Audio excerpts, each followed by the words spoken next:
Enjoy the Goldylocks Productions presentation of the In the Psychic Flow Show with Carolan Carey.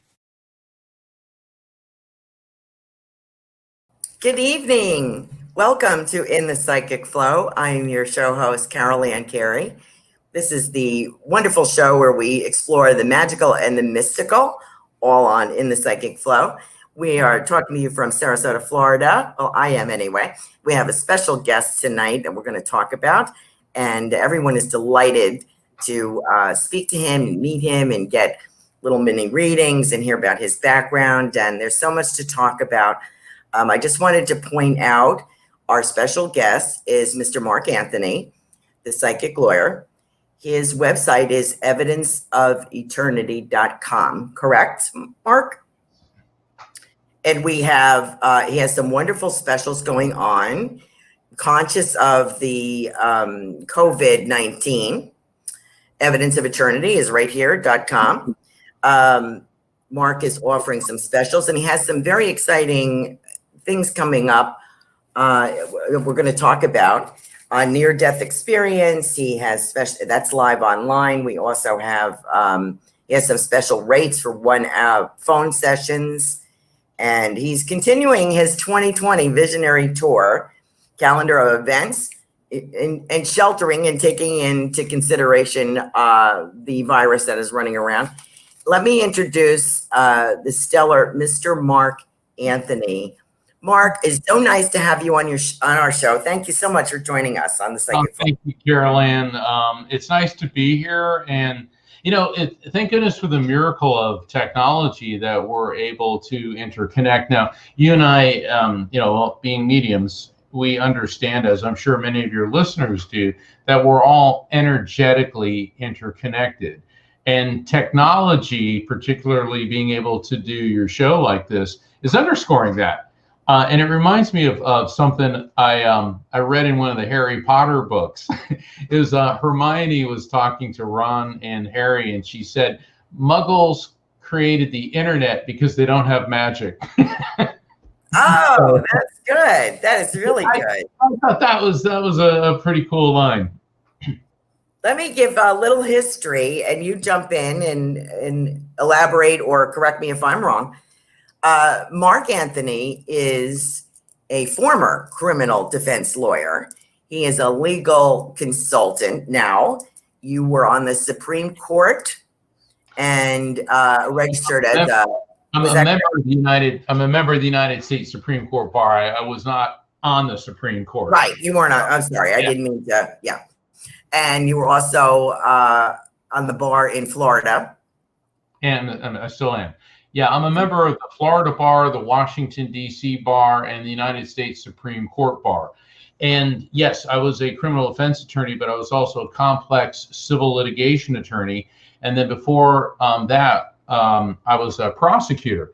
So I've tried something like 300 jury trials. I've done everything from Marine Patrol violations all the way up to premeditated first-degree murders, complex accidents. So I've definitely done my time in the trenches in court. So I just wanted you know to let you know. And I'm also a psychic medium, and people are always asking me, you know, how did you go from being a lawyer to a psychic medium? Well, I was born a psychic medium, and Carolan, you know, she's aware because this runs in your family too, doesn't it? Well, if it did, I didn't know about it. But you're fourth generation, right? You are fourth generation. Yeah, both my parents had these abilities. My father's sister, his mother, his maternal grandmother, and then my mother, definitely, she was like the whole package. And then her maternal grandmother, which would be my great-grandmother, Giovanna, was, my mother's family emigrated from Italy. Mm-hmm. And Giovanna was known in the Italian-American community of New York as the woman who knew things. And what's really fascinating, back in, I think it was 2016, PBS did a special on the Italian immigrants. It was called Italian Americans. It was a 2-night special, something like 4 hours.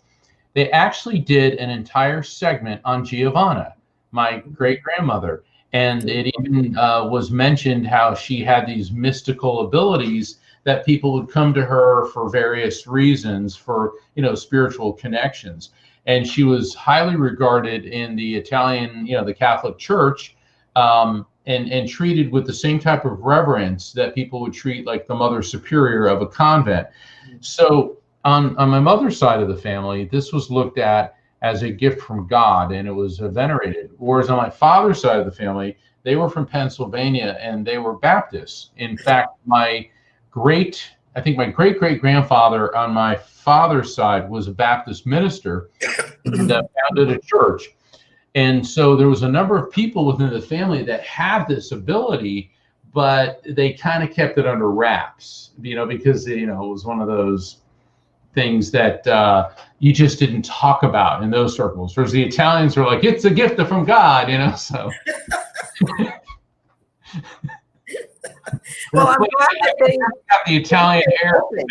Well, in quarantine, I haven't had a haircut in over 2 months. I'm usually, like, you remember me, I'm like, everything's all groomed and all this, and I'm kind of looking at this going like, groovy, baby. Yeah, man.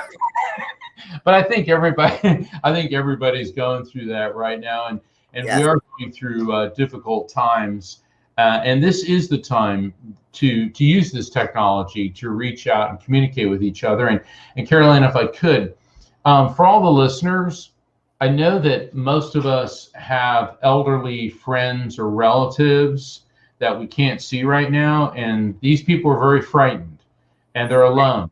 Pick up a phone, okay? Don't text them, don't send them an email. Pick up a good old-fashioned phone and call them and make somebody's day.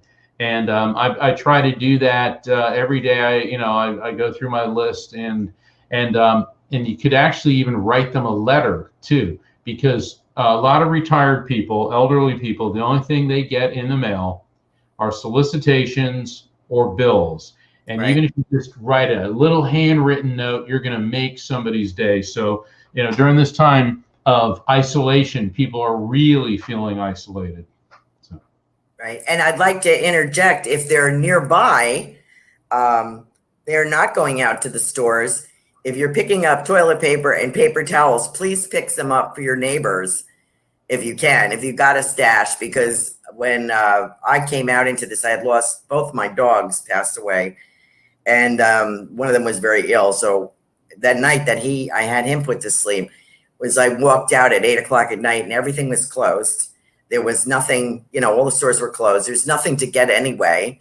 And I went for like 3 weeks to running around trying to find things. And I really shouldn't have been out because, you're not supposed to be out. And I'm out traipsing through the stores. So now that they have replenished some stock, I'm filling up a bedroom with stuff for when this returns in the fall.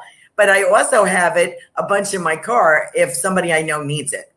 So please, keep that in mind, because older people can't get out, nor should they be out. They shouldn't be out. So now you are thank you for that message, Mark. You are doing some special things regarding your work, special discounted phone messages, phone readings. You're going to be doing the 2020 Visionary Tour. The calendar of events has you live online for the International Association of Near-Death Study. Now, that I did not know about you. Yes. And that will be Friday, May 15th at 7 p.m. Evidence of near-death experience. You can ask questions online. Right. And I think you can subscribe to that. So that's on Mark's page, evidenceofeternity.com, the Visionary Tour calendar of events. And we were mentioned on there too. So thank you very much for putting us on there in the Psychic Flow. And what else are you doing, Mark? I have that. You're probably doing some videos. I'm getting your emails with your... Oh, thank you. Yeah, well, I had an entire tour planned for the U.S. I do every year. Last year I did 24 cities, and we had, I think, 20 cities lined up this year, and obviously that had to get continued. And so I thought, well, let's continue the tour online, and that's why I'm appearing on your show and several other shows where I'll be able to not only, talk about spirituality and spirit communication, but also be able to do readings, mini readings for callers. As you mentioned, on May 15th, I will be conducting a discussion of near-death and shared-death experiences for the International Association of Near-Death Studies. For the last 3 years, 2019, 18, and 17, I was a keynote speaker at the IANDS annual convention. And so I contacted them and I said, hey, you know, let me do something online. And they're very happy to do this.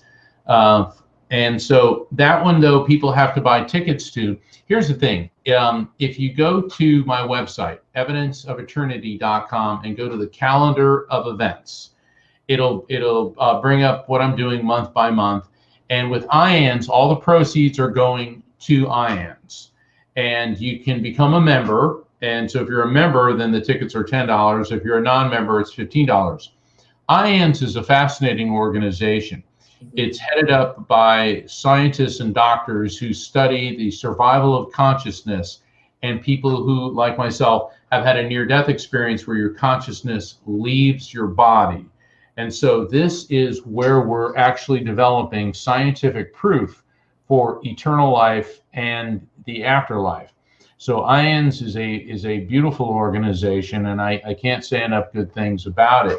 I just did a Zoom meeting for Helping Parents Heal, and I'm sure I'll be back doing another a presentation for that organization. And Helping Parents Heal is exactly that. It is for parents who've lost children, which is the most devastating and excruciating pain of all. And Helping Parents Heal brings parents together so that they can share their pain, but not just exist in a stagnant state of pain, but to get through this and to band together. And they're very open to psychic mediums. And they're also very accommodating for grief support groups, for discussion, survival of consciousness studies, because these are the things that bring comfort to people. So those are just a couple of the things that I'm going to be doing throughout the entire year. And if anyone goes to my website, evidenceofeternity.com, please sign up for the newsletter. And if you want to have a reading with me, if you mention Carolan Carey, okay, you got to mention this show, then you will be eligible for a reduced fee reading, because I got to do my part too. We all have to do our parts. Right. Thank you for that. That's fabulous. You also, I skipped over a little bit of your biography here. You're also a psychic investigator, a paranormal investigator. Right? Yes. Well, I've been on a number of paranormal investigations with people, and those are always fun. I mean, if you haven't done it, put that on your bucket list, okay? Yeah. It's really fascinating when you go to a place that has a haunted reputation. I prefer to call it an area with a high level of paranormal activity. It could be an energy vortex. It could be a place where, see, I don't necessarily believe in hauntings. I believe that matter retains vibration. And so particularly in areas where there's been a murder or some type of traumatic death, the vibration of that stays there. It's like an echo that keeps echoing. And it's always cool to go with a bunch of the investigators. They have all the equipment set up, the K2 meters and the EVP, and so you start to hear things, and they set up the infrared detectors. But a lot of it is awaiting. But I've been on a number of those, and I mean, we could talk all night just about that. But yes, I have done that.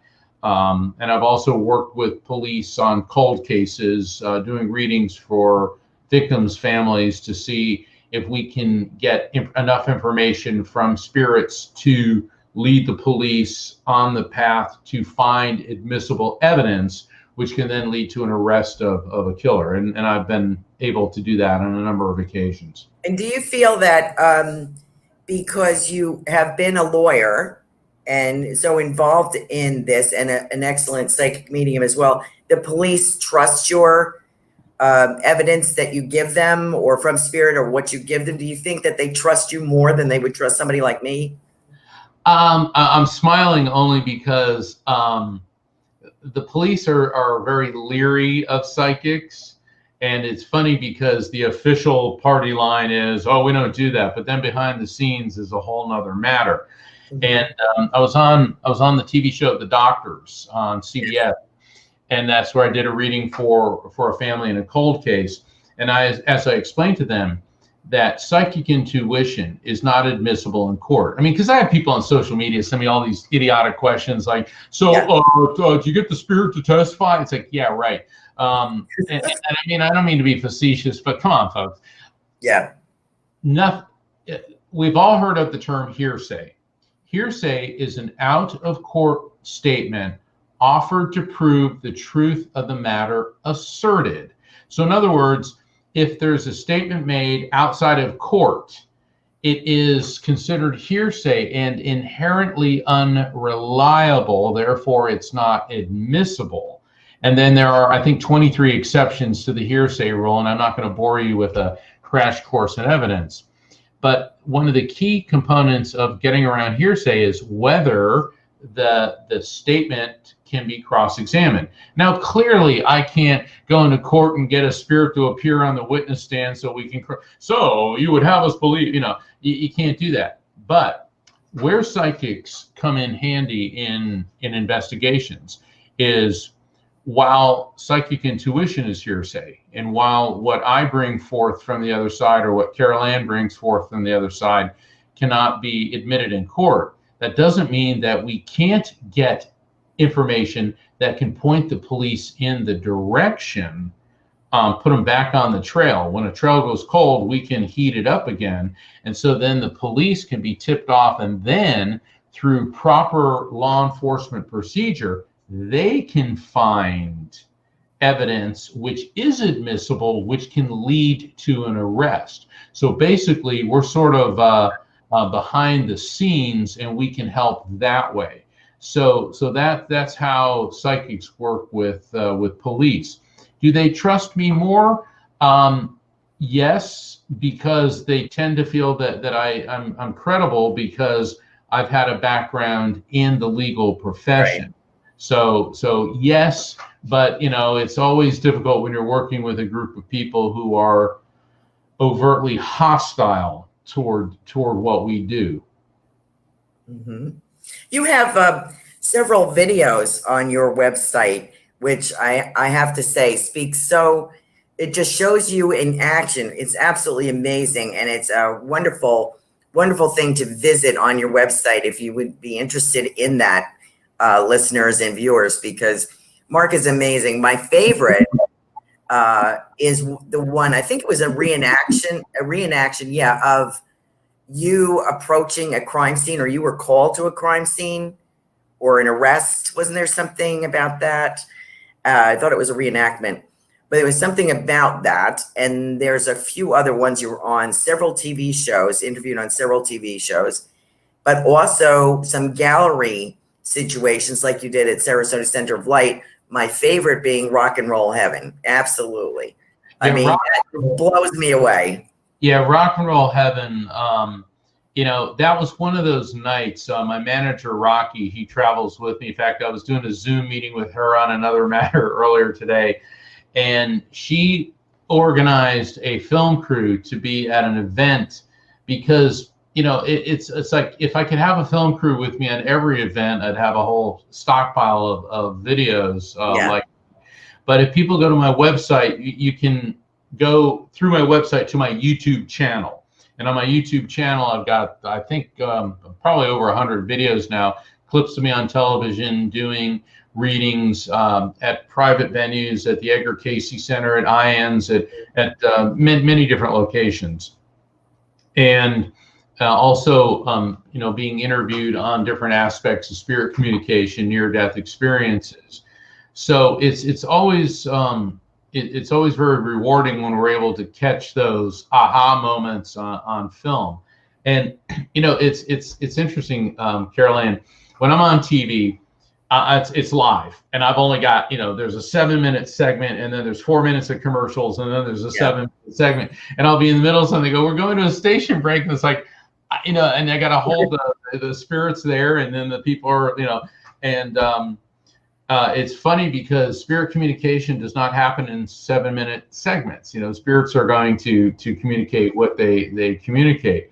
And so that's why I always tell people, they say, oh, I watched this so-and-so show about a medium, and oh my God, they're just fantastic. They get everything. Well, I've been on TV a lot. And here's the thing. You can film an hour-long reading and then edit it down to 45 seconds of oh my God moments. Yeah. So on these, pre-recorded psychic shows, realize there's a lot of times when the person you're doing the reading for is like, I don't know. And the thing is, people get nervous. I mean, I was on this one show, Carolan, and it was live. And this lady stood up, and she's a very sweet lady, and she was there with her husband, who was sitting there, like that, putting up the deflector shields, like, I don't want to be. And their son came through, and I'm getting cross. Does that make sense to you, the word cross? Lady staring at me, no. Are you sure? Your son keeps showing me a cross. No. And they go, all right, we're going to a station break. So she's standing there, and her husband goes, our last name is Cross. And I'm like, you mean like your son's last name? Oh, yeah. All right. So, and I wouldn't even say what I heard the host of the show say under her breath. All right. So we go back on, and the host was like, so during the break, you realized that your name was Cross, and Mark kept saying Cross. And they're like, yeah. She goes, well, great, Mark, go to somebody else. And the thing is, it's not that we're being rude to the person, is a lot of times during a reading, people don't recognize or connect the dots right away. And it's even more difficult on people when you're in a public setting, and it's even worse when you're on television. I'm used to being in public. I know Carolan is with the mediumship demonstrations, and even for us, it's nerve-wracking, okay? Because you never know what's going to happen. And then all of a sudden, you put somebody in a television studio, and there's lights, camera, action, and all these people looking at them, and they get scared. And so they don't connect the dots, and sometimes people forget their own names. So that's why, doing readings in a one-on-one setting, like the telephone readings that I do, can be the appropriate venue for a lot of folks, because then you're relaxed and you don't have to be under the stress of, okay, you got to figure this out right now, because you don't want to do that to a bereaved person. Right. I think that the gallery situation where you had the film crew, I mean, that is what I like about it. It goes right there. There's no fluff around it or anything. It's going right there. The evidence that you bring through is phenomenal. I mean, and the messages are incredibly touching, not overly so. I had the privilege of receiving a brief message from you in Sarasota, and I have to say to you, it was a unique slant on a situation, and it really freed me from any kind of guilt. Oh, good. And so I have to say, it was a life-changing moments. It was only a few moments, because we were doing a gallery presentation. Actually, I was sharing the mic with another person. So she had, you got stuff for her, you got stuff for me. It was so life-changing. And my feeling is, if the message isn't life-changing, then it's really not, it should be life-changing. And it definitely was for me. So it was remarkable. Absolutely remarkable. But I do love all the videos that you've done on there. They're fabulous. Yeah. I also want to talk about your lecture series. Oh, wait. First, let me get to your books. There's so many things. I'm like, okay, wait a minute. You are a wonderful author, and you have 2 books out, and I understand you're working on a 3rd. Yes. Right? Yeah. Okay. I just finished the manuscript. Woo, COVID. No. But yes, I've written 2 books, Never Letting Go, which is a guide on the journey through grief, and it helps people recognize when loved ones in spirit are near. And I'm very honored that Never Letting Go is recommended by hospices and grief counselors worldwide. And then when I was on the Never Letting Go tour, I started compiling questions that people were asking me about reincarnation and what happens for people that die from suicide. And is there a hell? Is there a heaven? Does God exist? Is there a scientific basis for all this? And so that was the genesis for writing my book, Evidence of Eternity, which has been endorsed by the top near-death experience researchers in the world. Both books are now available on audio. Never Letting Go was released on audio not too long ago. Evidence of Eternity has been on audio for about 1.5 years. And they're in several different languages worldwide. And once again, if you go to my website, Evidence of Eternity, just like the book, evidenceofeternity.com, you can get your copies of those. And then I just completed the manuscript on my next book, and I'm working with my literary agent about how we're going to be presenting this. And what I like to do, Carolan, is I like to explain spirit communication in terms of quantum physics. And so as soon as people hear quantum physics, they think they're going to be reading, a quantum physics book or an algebra book. I spent enough time in law school trying to stay awake during really boring classes. I thought I was gonna just spontaneously combust during federal basic income taxation law. I was like, oh my God. Property law and civil procedure weren't a whole lot of fun either. And I remember sitting there saying, if I ever write a book, I'm not doing this to anybody. So what I try to do is to take the scientific material, present it in an easy to understand fashion, and then illustrate it with gripping, fast moving, and sometimes funny stories to show you how all of it works. So don't expect, a book that's going to be like watching cement dry. And so in my latest book that I wrote, I'm taking the quantum physics aspect even further, because it's important to understand something. My father was not only gifted with mediumistic ability, but he was a Navy SEAL and a NASA engineer. I grew up in a science-oriented background. Okay, so yes, my parents were mediums, but they weren't like the neon hand in the window, oh come Svengali and all that. We were a realistic, all-American family. Mom was a commercial illustrator, fashion designer, and mom. But my father instilled in me something that I carry and will always carry with me. There's a logical explanation for everything. Now, maybe we don't yet have the technology to understand or explain it, but Dad always said, if enough money is put into the research, you can do anything. And he was part of that can-do generation that created technology to go to the moon, Mars, and so on and so forth. And so in my study of spirit communication, I've found the parallel between what we do and how it is explained through frequency transfer, the laws of physics, and that energy is nearly never created nor destroyed, only transferred from one form to another.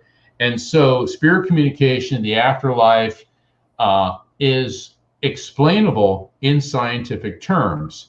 So that's what I want to get forward and put forward. Also, Carolan, a lot of people say, well, this is against God.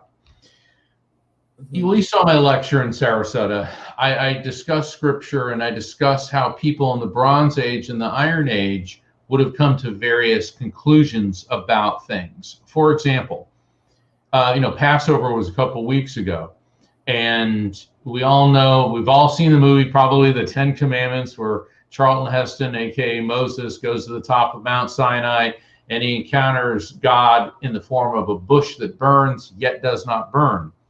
Well, God's pure energy. We're all energy, but when you're connecting with the divine power that we call God, how would somebody like Moses, who lived in the Bronze Age 3,000 years ago, how would a Bronze Age person describe an encounter with an intense form of electromagnetic energy using the vernacular of the day? Of course, he described it in terms of what he knew. The most powerful radiant energy a person knew of back then would have been fire. So seeing the energy of God near a bush, you would describe it as the bush that burned yet did not burn. And if you look throughout the Bible, when people encounter the divine power of God, like in the Pentecost, where the tongues of fire are on the apostles' head in the New Testament. So now we're going from the Bronze Age to the Iron Age, same thing.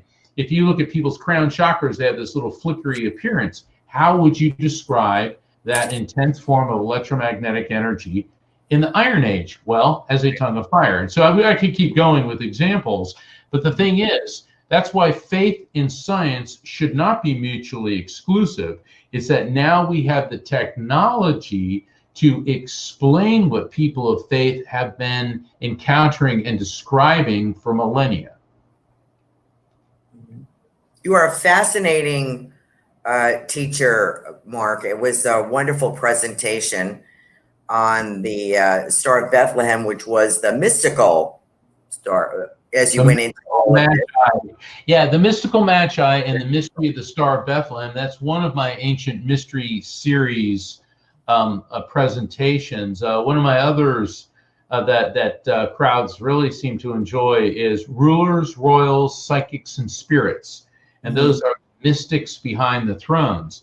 And what my research has found, Carolan, is that for the last 5,000 years, people of power have oftentimes had psychic advisors waiting in the wings. And this includes modern America. In fact, it appears that over 1/3 of U.S. presidents have had psychic advisors. And we're talking both sides of the aisle. So this isn't a Democrat or Republican thing. Right. This is a advisor, type of thing.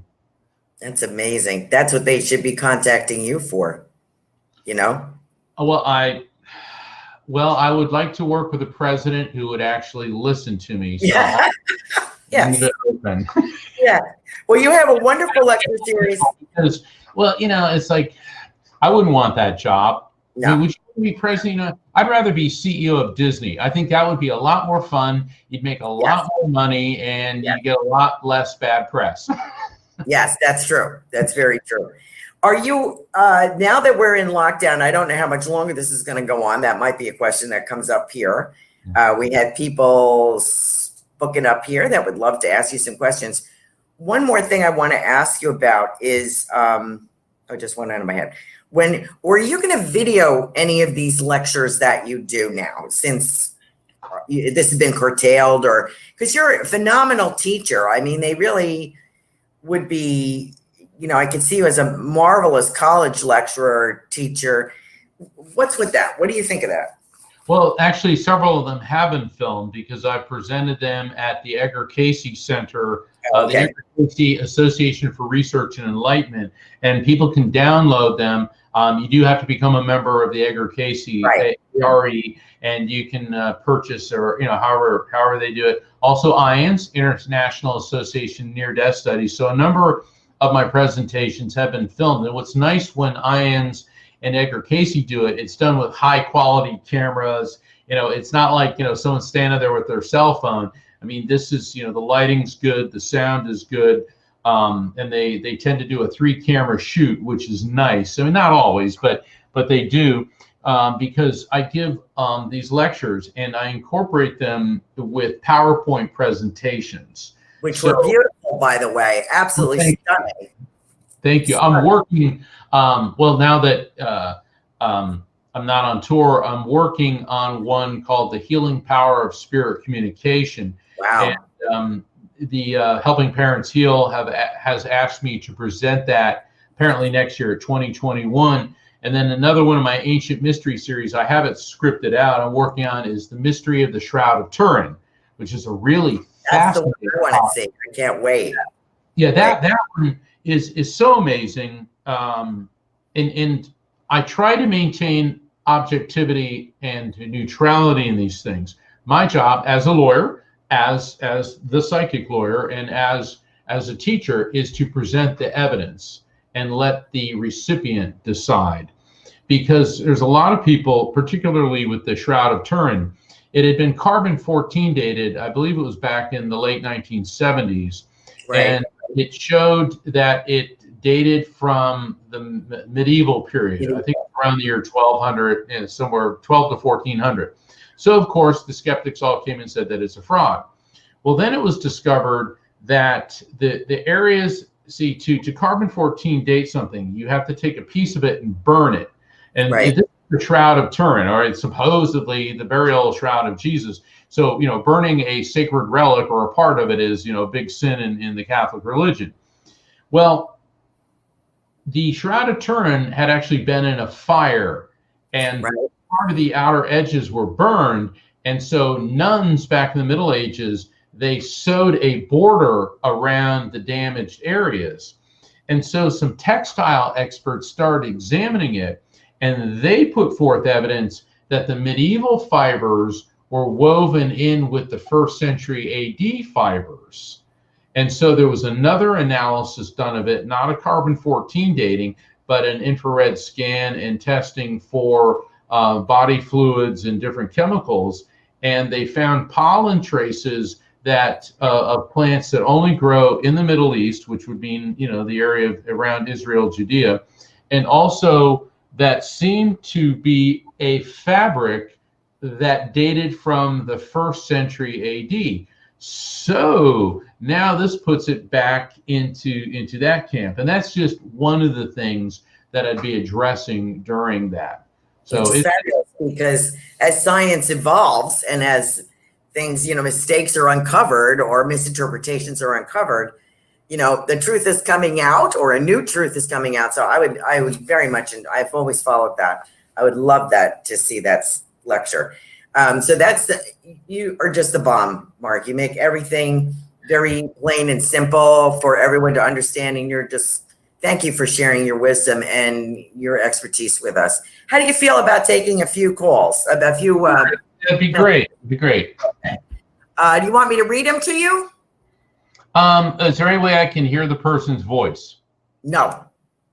Oh, okay. All right. Well, we'll take some questions then. I'll see what I can do. You can do it. I know you can do it.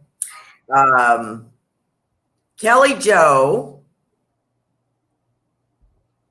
is a professional practitioner as well. Wanted to ask about her career. Okay.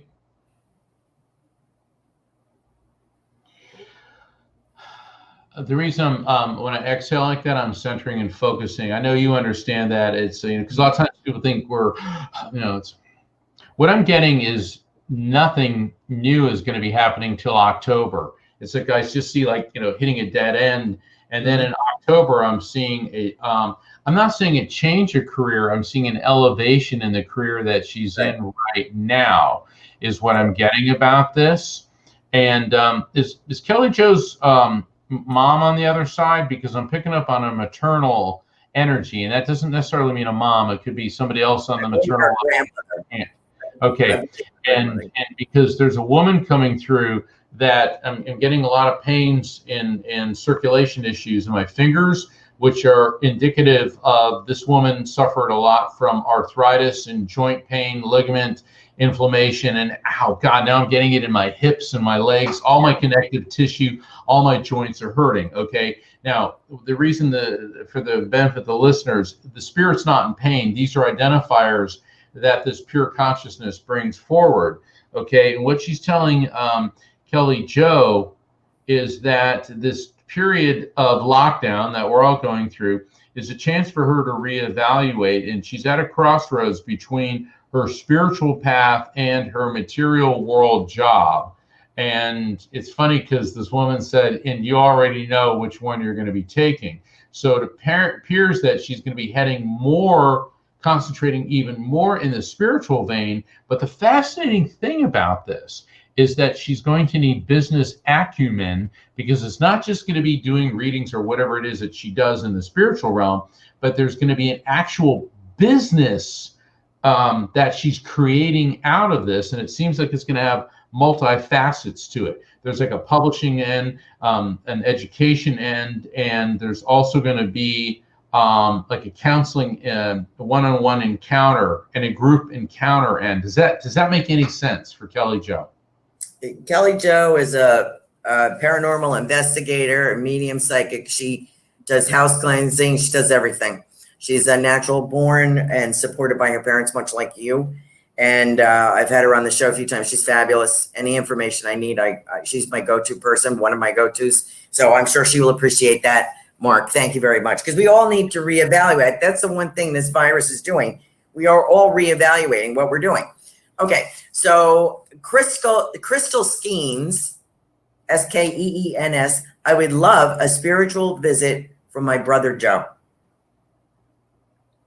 Okay, there's a male energy coming through now. Before we jump to the conclusion that this is her brother, okay, because I'm opening up the frequency, but I'm getting a male energy coming through, and I'm getting a massive impact sensation to my head.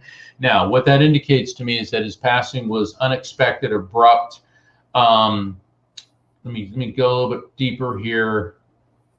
Oh my gosh, I feel like my neck just snapped. So I don't know if he was in some type of accident or there was some massive trauma to his cervical spine, but I'm getting this snapping sensation, and I am tasting a fairly intense taste of blood.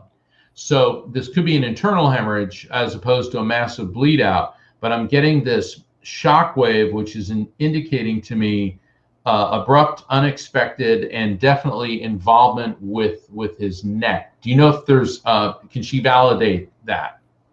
Is if we're getting anything, Kelly Jo and Crystal, if you could validate, even if we have to go back to it, you could validate any information Mark is giving you, just like when we do readings, just type it in the comment box down there, and that'll help Mark so that he knows. It's kind of,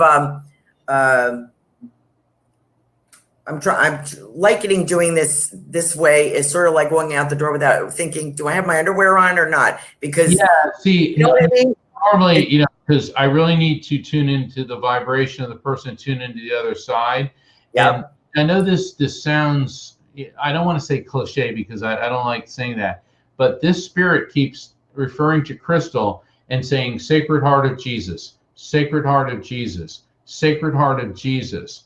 Now, you know, having been raised Catholic, there's a lot of depictions of Jesus pointing to his heart, which is the Sacred Heart of Jesus. I don't know if that's a church. I don't know if there's a Christ consciousness connection with her. I don't know if she has a Catholic background, but the message from this spirit for her is Sacred Heart of Jesus and trust, trust, trust. So what he's telling is that she has to trust the messages coming to her in the intuitive, in the sensitive sense. And the reason that I'm getting Sacred Heart of Jesus is that the message is what you're receiving is true. It speaks the truth, and that it has this very Christ consciousness feel. Now, when I talk about Christ consciousness, what that means is a direct connection to the light. I've done readings for people that were Hindus, and it's funny because I'm getting Krishna consciousness, which feels the same because it is the same. What it is, we're connecting, or they're connecting with the divine power that we call God. And for Christians, we want to put a human face on the infinite, so we tend to perceive it in the form of Jesus. For Hindus, they're perceiving this in the form of Krishna or Vishnu or Shiva. So there's a cultural filter, if you will, for this connection. So whatever's going on with Crystal in the spiritual sense, she needs to trust the messages that she is receiving. There's a purity about it, and they are true. So her answers lie in the direct connect to the white light that is the spiritual energy of God. Nicely done. Thank you so much, Mark. We do have some validations here from Kelly Jo. That was her grandmother, correct? Her mother is here. So she said, thank you for that. Jen, her son passed a couple of years ago, and the picture in back of Mark hanging on the wall is blurry, but the silhouette resembles my son. The picture on the wall. I'm looking at you. I'm like, which picture is she referring to, Mark? That one there? Oh. The one? That's actually Albert Einstein. There you go. There you go, Jen. Albert Einstein. She says yes. Okay, we also have two other people that if I skipped anybody, they're not always asking questions. So they're loving you, Mark, by the way. I don't know if you can read these or not. They are absolutely love your books, love you.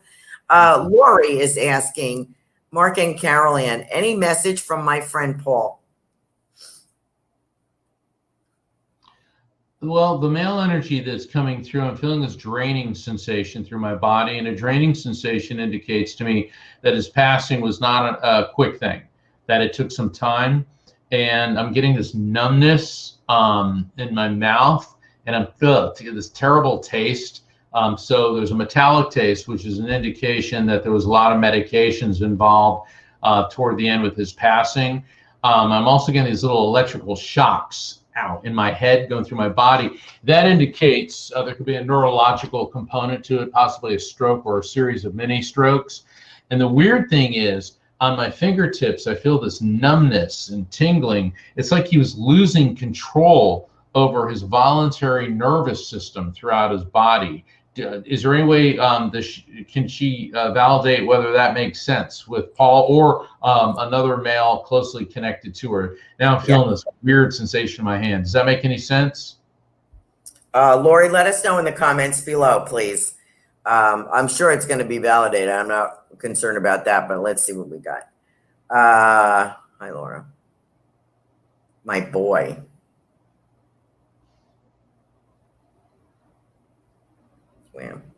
Joanne Leo is here, and she would like. That last spirit keeps. I guess that was Lori for that. Yes. He keeps saying that she lost a ring. Okay, now I'm sure lots of people lose rings. He says it was a cheap ring. Okay, and it's funny. It's like it's a cheap ring, but it was a pretty ring, and it was a sentimental ring. And what I'm seeing is a nondescript band with like a little purple crystal. It's like a pale crystal. And he says it's a cheap ring. He says, but it was a nice ring. So there's something there about she lost this cheap ring, and she's like worried about it. And he says, yeah, don't worry about it. So. Oh, okay. They're going to be putting in, don't forget to put in your comments, listeners. And thank you for joining us on YouTube and Facebook as well. Psychic Joanne Leo. Her brother Tom passed. Oh my gosh. Okay. Male energy coming in, and I feel like I want to vomit. Now, let me explain what I mean by that. Don't worry, I'm not going to do that. But well, the nausea and vomiting sensation, Carolan understands that. I mean, what it is, spirits give us these physical sensations. The nausea and the vomiting can mean difficulty eating and or holding down food prior to passing. However, it can also be a cancer indicator. It doesn't always mean cancer, but it can be a cancer indicator. Okay, and he keeps bringing up Libra. Okay, and now Libra, of course, runs roughly from September 20th through October 20th, give or take a few days on either end. So he could be referencing a significant birth, death, anniversary, or event connected to him or to her within the Libra time frame, or to somebody close to them. He passed October 19th, she's saying. Okay, so that would be, all right, Libra. All right, so now we know that's him. The other thing about that he's given with Libra is scales of justice, and I'm wondering if she's having some type of legal issue, legal problem, legal difficulty, and it seems like it's kind of stagnated right now. It's deadlocked, and it's like both sides are entrenched, and neither appear to be giving any way. And unfortunately, whatever this legal, it could be a business issue, but a legal problem, I'm not getting anything about its resolution till like March of 2021. Does that make any sense? Well, she's also saying her dad died October 18th. So you probably had two Libras over there. Couple hits. All right. Is there any legal business issue going on? There's a conflict. Yeah, it's all bogged down right now. Okay. Joanne, if you have anything to validate that, please let us know. Anyone else listening, YouTube, Crowdcast, please, we've addressed your question. If there is a validation, if Marcus got that, can you confirm that for us, please, in the comments? I also want to say, she said, Joanne is saying, yes, his house for sale. His house for sale. And did he have a heart attack? Was her question.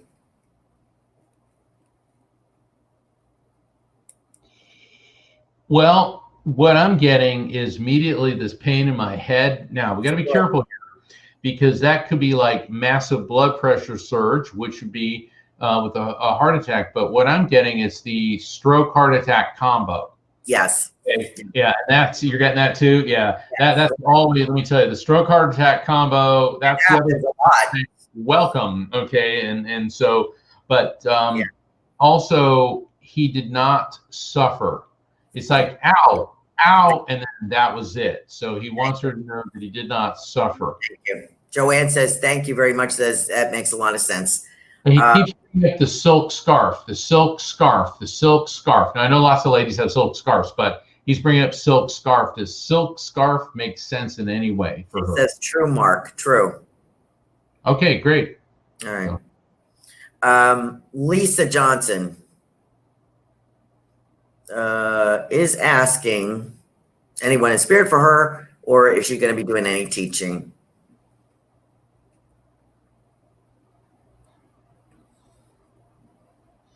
Interesting.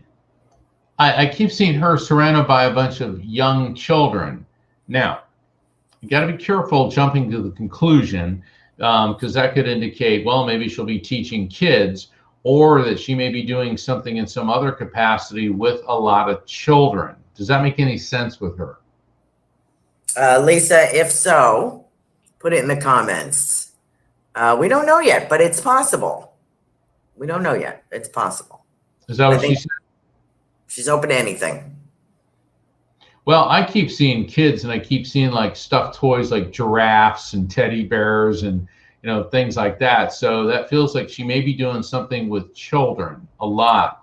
And it seems like she has a good background in the visual arts, because I see her, showing people how to color and how to put things all together. Like when you teach kids how to color and basically. Okay. What's so good about her? She doesn't make the kids color inside of the lines. No, she wouldn't. Okay, good. Well, that's good.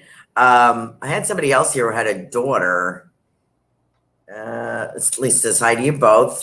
Hold on a second. Is there somebody in the chat room that had? This feels like a girl who drowned. Okay, I'm sorry. I don't mean to cut you off, Carolan. Okay. Female spirit coming through, and I'm getting, this is sad, a younger girl. She could have been around 7, possibly younger, because I'm feeling a little girl and I'm getting a drowning sensation. Because my lungs are filling up. A Kathy asking about messages from her daughter. So let's see if that's a drowning. If Kathy, if you can validate anything Mark is saying about a young lady, a young child that drowned, young girl. Could you please? Sometimes drowning could be lungs filling up with fluid, like drowning in your own fluids. But I'm getting this drowning sensation, and this is a young female, little girl. It's very sad. Paul, we got some passed a couple of years ago. Linnell is saying you're brilliant. Well, of course. Joanna is saying I'd love to hear from my boy. And what happened with my brother? Tommy finally passed away. If anybody has any validation for Mark, please let us know. Oh, Kathy, my daughter passed 2 years ago, and I don't feel her around me anymore. Was she around? Well, before I jump to what her age may have been, do we know if the number 16 makes any sense? Now, she could have been 16. She could have been 16 months, but it could also be 1 and 6, like January 6th, could be June 1st, could be the number 16, could be the number 61. But this spirit keeps giving me 16, 16 over and over. Does that make any sense? Okay. We're going to see. A cat just had one girl say her aunt drowned, but she was in her 20s. Yeah, I was getting a little girl, so I don't want to stretch to make that fit. Okay, yeah, I understand. Somebody will take it. I'm sure it's going to come up here. It's sort of like throwing out, like English style out to an audience. It's a little different to get used to this. It took me a few weeks to get used to doing this. I much prefer a phone because I like the vibration. Right. More than video. I'd rather not even see anybody. So yeah, most of the time we're sitting there like this, focusing on what's going on. Yeah. Here on the face of that child. And let me see, what else do we have? We had somebody else about their future. I'm not a fortune teller. Yeah, if the spirit wants to give me something about somebody, that's fine. But here, you know, here's Linnell. Linnell says, would love to touch up with my incredible sister, Lynn D. Missing her. Oh my gosh. Okay, the female energy coming through. Now my kidneys are killing me. So this must indicate some type of renal failure, renal issue. I feel like my whole insides are almost imploding. Burning sensations throughout my body, weakness, dizziness. She was still very coherent all the way up to the end, very heavily medicated. It feels to me that this particular person most likely was under the care of something like hospice. Reason being is I'm getting this medicated sensation toward the end, not for treatment so much as making her comfortable. But God, the renal, the kidney pains and the pains in my low back would indicate that this woman had a very, very long and excruciating illness. Do we know if there's any validation for that? We are going to find out. Suck the water in. Jack, we're going to, let's see. Haha, here's a really good one. Okay, so we're waiting for validation on that.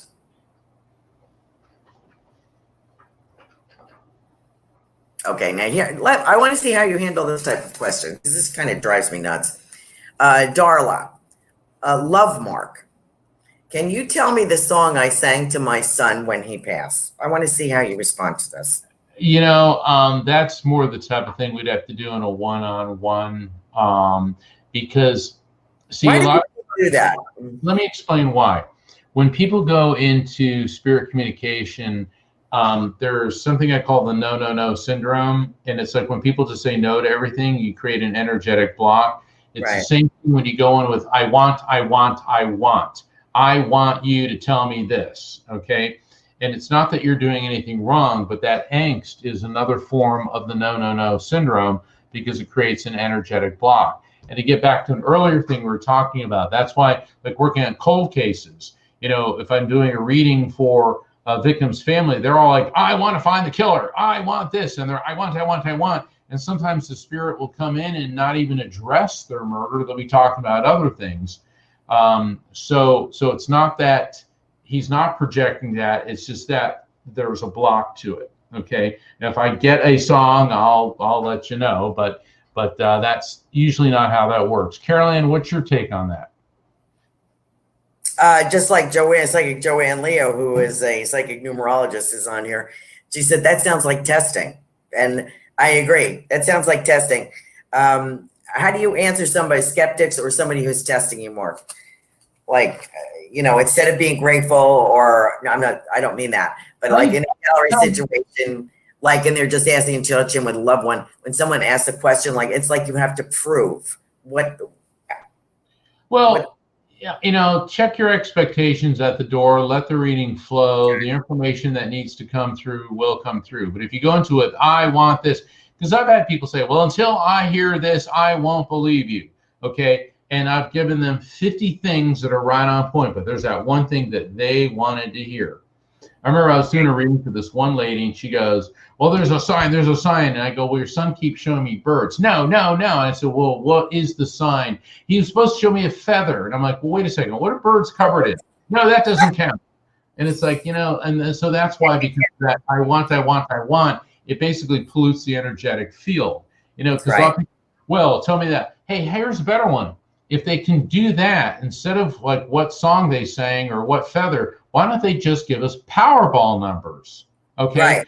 So if they would do that, let's just get that. And people say, well, if you're really psychic, you would have won the lottery. Guess what? The other side couldn't care less about money. All right. If you're supposed to win the lottery in your life, you're going to win it, whether or not I give you the numbers or not. If it's not in your life plan to suddenly have $300 million, then it's not going to happen. You know, and people get, oh, well, that's, you know, it's like, no, that's the way it works. That's the way it is. That's fabulous. Fabulous. Thank you so much. Mark, we have like 1 minute to close. I want to thank you so much for allowing us to put you through this and also explaining so much. You're such a great teacher, and how you formulate things, and your topics, your lecture topics are fascinating. And I will be checking out them on Edgar Casey because I'm fascinated by everything. Having seen you in person, I called you Kid Dynamite because you come out like a rock star. I mean, I don't mean to be disrespectful, but I mean, you just come out, speak for 2 hours, to over 2 hours straight with no break, sharing your intelligence and your experience with us. Just absolutely amazing. And I so look forward to your new book. And do we have a title we can splurge or no? There's a couple working titles, and every time I like one, 6 months later, I like something different. But I can't tell you this. But it'll be released soon? Yeah, well, it's taken me 10 years to do the research and almost 2 years to write it. So it's like a really good souffle. Okay. It's ready when it's ready. Thank you so much for being with us on In the Psychic Flow. Evidenceofeternity.com. Mark Anthony, the psychic lawyer. You saw him here, and we just enjoyed you so much. And stay safe during the lockdown. God bless. Yes, Thank always. you so much for coming on. Thank you. God bless you. And God thank bless. you for all the listeners. Thank you. Thank you, listeners.